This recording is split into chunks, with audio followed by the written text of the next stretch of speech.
उत्तराखंड से शनिवार रात से हो रही बर्फबारी से यमुनोत्री धाम में पारा -3 तक पहुंचा। गंगोत्री और यमुनोत्री नेशनल हाईवे बंद, बर्फ हटाने का काम जारी। धर्मशाला में भारी बर्फबारी, लापता 4 लड़कों में से 2 को बचाया गया। चंबा में बर्फबारी से जनजीवन अस्त व्यस्त, डायन कुंड में 6 फीट तक जमी बर्फ। शिमला में बर्फबारी से रेलवे ट्रैक बंद, कालका शिमला रूट पर आज ट्रेन सेवा नहीं। कश्मीर में जमकर बर्फबारी, गुलमर्ग रिजॉर्ट में सैलानी खुश। पहाड़ों की रानी मसूरी में जमकर बर्फबारी, सैलानियों के चेहरे खिले।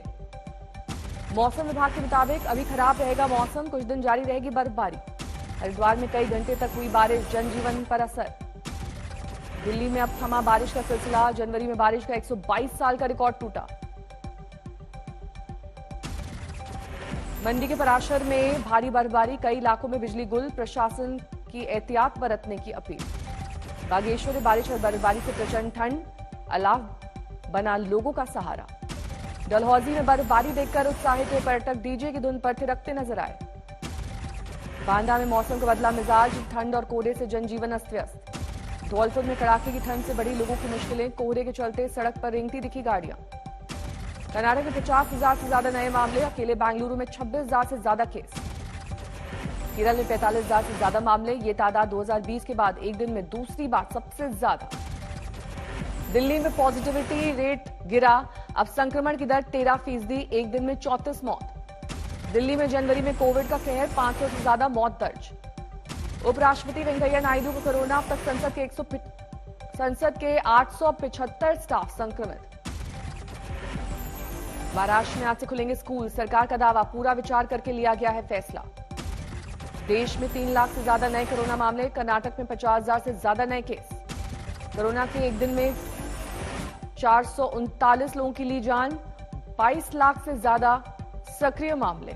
ओमिक्रॉन वेरिएंट देश में कम्युनिटी ट्रांसमिशन की स्टेज में पहुंचा, तेजी से बढ़ेंगे मामले। देश में रोजाना संक्रमण दर 20% के पार, ओमिक्रॉन के संक्रामक सब वेरिएंट BA.2 की भी देश में दस्तक।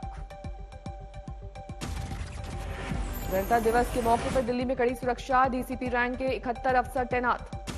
200 एसीपी होंगे तैनात, सुरक्षा एजेंसी ने जारी किया टेरर अलर्ट। दिल्ली में चप्पे चप्पे पर होगी नजर, 20,000 जवानों की होगी तैनाती। बीजेपी की आज चुनाव टिकटों को लेकर बैठक, आखिरी 3 फेज के उम्मीदवार होंगे तय। पहले 4 फेजेस के उम्मीदवार घोषित कर चुकी है बीजेपी, चुनावी कोर कमेटी की आज बैठक। कांग्रेस की चुनाव समिति की बैठक आज, उत्तराखंड के बाकी नामों पर विचार। हरीश रावत और हरक सिंह रावत की सीटों पर होगा फैसला, हरक सिंह बीजेपी छोड़ कांग्रेस में हुए हैं शामिल। बीजेपी का पीएम मोदी की रैली पर मंथन, उत्तराखंड में पीएम करेंगे 3 रैली, सूत्रों के हवाले से खबर। उत्तराखंड में अल्मोड़ा, श्रीनगर में रैली कर सकते हैं पीएम, तीसरी रैली हरिद्वार में मुमकिन। 7 साल पुराने केस में स्वामी प्रसाद मौर्य के खिलाफ वारंट में आज होगी पेशी। पीएम मोदी आज राष्ट्रीय बाल पुरस्कार विजेताओं से वर्चुअल करेंगे संवाद, करेंगे हौसला अफजाई। एनजीओ की विदेशी फंडिंग पर आज सुप्रीम कोर्ट में अहम सुनवाई, कई एनजीओ ने रजिस्ट्रेशन कैंसिल करने को दी चुनौती। झारखंड की महंगाई के खिलाफ सरकार का कदम, पेट्रोल पर देंगे सब्सिडी। योगी आदित्यनाथ के दफ्तर से ट्वीट, अखिलेश के लिए लिखा, वायदे आजम का वादा, जुगाड़ लगाकर यूपी के हर बच्चे को उच्च शिक्षा के लिए ऑस्ट्रेलिया भेजेंगे। मायावती पर योगी के दफ्तर से ट्वीट अटैक, लिखा, योगी ने सरकारी विमान का नहीं किया दुरुपयोग, आपके राज में सरकारी विमान से मंगवाए गए थे सैंपल। मायावती का जवाबी ट्वीट, पश्चिमी यूपी की जनता को यह मालूम नहीं कि गोरखपुर में योगी जी का बना मठ, जहां वो अधिकांश निवास करते हैं, वो कोई बड़े बंगले से कम नहीं है। शामली के कुछ इलाकों में बीजेपी का विरोध, कुछ किसानों ने गेट पर लिखा, बीजेपी वाले घुसे तो डंडे मारेंगे। अलीगढ़ पहुंचे राकेश टिकैत का बीजेपी पर तंज, बोले 2.5 महीने यूपी में हिंदू मुस्लिम और जिन्ना का भूत रहेगा, सरकार देगी प्रवचन। बीजेपी पर उद्धव ठाकरे का वार, कहा उनकी हिंदुत्व अवसरवादी और सत्ता के लिए है।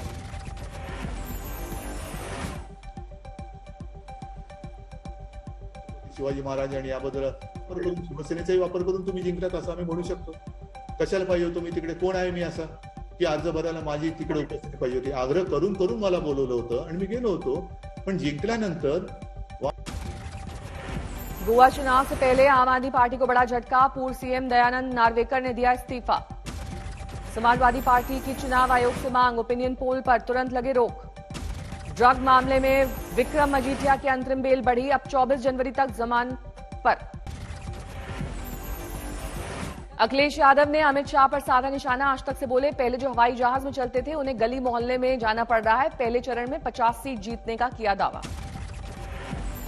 फर्स्ट फेज में 50 से ज्यादा सीटें समाजवादी पार्टी जीतने जा रही है। अलायंस क्लीन, सुपर क्लीन होगा, इसीलिए बड़े बड़े नेताओं को गली मोहल्ले में आना पड़ा। करहल से चुनाव लड़ने के फैसले को अखिलेश ने बताया सही। कहा, आजमगढ़ को कभी नहीं छोड़ूंगा। अखिलेश ने फिर 300 यूनिट मुफ्त बिजली देने का किया वादा। कहा, सीएम योगी को बिजली कारखाने का नाम तक पता नहीं है। कैराना पलायन मुद्दे पर अखिलेश ने योगी पर साधा निशाना। बोले, पलायन के आंकड़े गलत, सबसे ज्यादा पलायन उत्तराखंड में। अखिलेश ने चुनावी वादों पर सीएम योगी पर साधा निशाना। पूछा, जब समाजवादी पार्टी की सरकार में बिजली ही नहीं आएगी तो आप बिजली फ्री में देने की बात कैसे कर रहे हैं। सीएम योगी ने अपनी सरकार के कामकाज की तारीफ। कहा, बीजेपी ने पूरे किए 2017 संकल्प पत्र के एक एक वादे। गाजियाबाद के साहिबाबाद में सीएम योगी का डोर टू डोर कैंपेन रद्द। राजीव कॉलोनी में था कार्यक्रम। रामपुर में केंद्रीय मंत्री मुख्तार अब्बास नकवी ने डोर टू डोर कैंपेन में लिया हिस्सा। बीजेपी के लिए मांगे वोट। लखनऊ में अनुराग ठाकुर ने अखिलेश पर कसा तंज। कहा, ये वही समाजवादी पार्टी है जिससे जनता है खफा और 10 मार्च को अखिलेश कहेंगे ईवीएम है बेवफा। यूपी में बीजेपी के सहयोगी अपना दल ने पहला प्रत्याशी किया घोषित। रामपुर के स्वार से हैदर अली खान को टिकट। झांसी जिले से चारों विधानसभा सीटों पर उम्मीदवारों के नाम का समाजवादी पार्टी ने किया ऐलान। जीत का भरा दम। समाजवादी पार्टी ने मुख्य चुनाव आयुक्त को लिखी चिट्ठी। शामली, कैराना समेत कई जगहों पर बीजेपी के उम्मीदवार के खिलाफ की शिकायत। आचार संहिता उल्लंघन का लगाया आरोप। यूपी चुनाव में प्रियंका गांधी ने टीईटी परीक्षा का मुद्दा उछाला। कहा, बीजेपी सरकार के भ्रष्टाचार की वजह से पेपर हुआ था लीक। आज फिर कई जगहों पर परीक्षार्थी नहीं दे पाए एग्जाम। ओवैसी की पार्टी ने बिहार में एमएलसी चुनाव में ठोकी ताल। सभी 24 एमएलसी सीटों और बोचहा सीट पर लड़ेगी उपचुनाव। पटियाला शहर से चुनाव लड़ेंगे कैप्टन अमरिंदर सिंह। अपनी पार्टी के 22 उम्मीदवारों की जारी की लिस्ट। कैप्टन अमरिंदर ने सिद्धू पर साधा निशाना। कहा, चुनाव जीतने नहीं दूंगा। केजरीवाल का नया सियासी स्टंट। कहा, पंजाब चुनाव से पहले सत्येंद्र जैन को गिरफ्तार कर सकती है ईडी। ईडी की छापेमारी पर आज तक से बोले सीएम चन्नी, बीजेपी सरकार हमेशा ऐसा करती रही है। सीएम के चेहरे को लेकर चरणजीत सिंह चन्नी का बड़ा बयान। कहा, मैं तो मुख्यमंत्री हूं, पार्टी तय करेगी आगे क्या होगा। मुजफ्फरनगर में बीजेपी उम्मीदवार प्रशांत गुज्जर ने किया प्रचार। कोविड नियमों की उड़ी धज्जियां। कल बहराइच में सुभाष चंद्र जयंती कार्यक्रम के दौरान बवाल। पूर्व मंत्री नसीमुद्दीन सिद्दीकी ने अधिकारियों के साथ की तीखी नोकझोंक। कार्यक्रम को लेकर कोरोना प्रोटोकॉल तोड़ने का मामला। सिद्दीकी ने कहा, बीजेपी ने घबराकर रुकवाया कार्यक्रम। लखनऊ में रकाबगंज के कारोबारी के घर इनकम टैक्स की छापेमारी। 3 करोड़ की नकदी बरामद। आरा में राहगीरों से लूटपाट का विरोध करने पर एक शख्स को मारी गई गोली। बाइक सवार बदमाश फरार। दक्षिण अफ्रीका के खिलाफ टीम इंडिया का सुपड़ा साफ। आखिरी और तीसरे वनडे में मिली शिकस्त। दीपक चाहर ने ताबड़तोड़ बल्लेबाजी करने के बावजूद 288 रनों का पीछा करने उतरी टीम इंडिया। 283 रन पर ढेर 0-3 से गंवाई सीरीज। दीपक चाहर ने सिर्फ 34 बॉल में जड़े 54 रन, 5 चौके और 2 छक्के शामिल। टेस्ट में 1-2 से सीरीज गंवाने के बाद वनडे में भी टीम इंडिया को झटका। वनडे में केएल राहुल की कप्तानी फेल। टीम इंडिया के पूर्व हेड कोच रवि शास्त्री का कोहली पर बड़ा बयान। कहा, टेस्ट में और 2 साल तक बने रह सकते थे कप्तान।